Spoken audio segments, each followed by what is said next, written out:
yemen nolosheeda waa nacnay waddankeenaan jeclaanay inaan ku soo laabano walaalaheen ehelkeen dhexdooda inaan ku ceeshno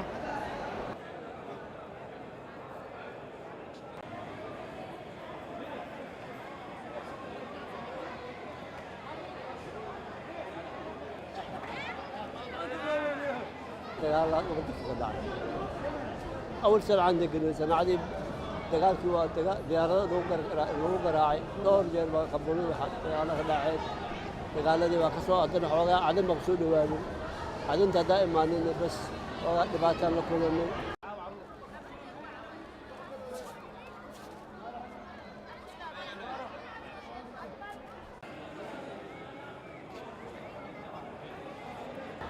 sagaashan afarta dagaalkii oo dhacay xagga Soomaali badan ku dhamaatay kadib dagaalkii hadeertan oo dhacay aan ugu xumay ma kolan aadeen waa kin imaanay hadana baa soo laabanay hadan dhibaato weyn baa ka dhacay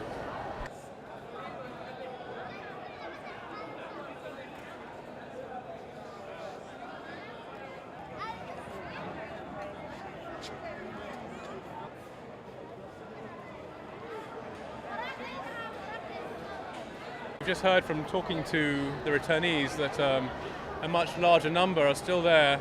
The situation is getting worse and they really do want to come back. So obviously the next step from here is to look at how we can best facilitate by boat, by plane, and we're working with all the stakeholders involved to ensure that happens.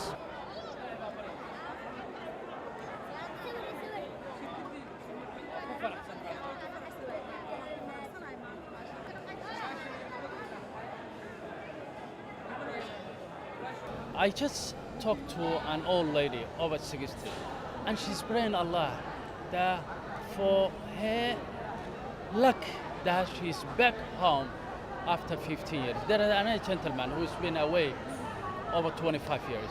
It's very amazing. Yemen, what they are saying is that it's worse than, apart from their coming back for their homeland, in terms of security and livelihood, it's much more riskier than here.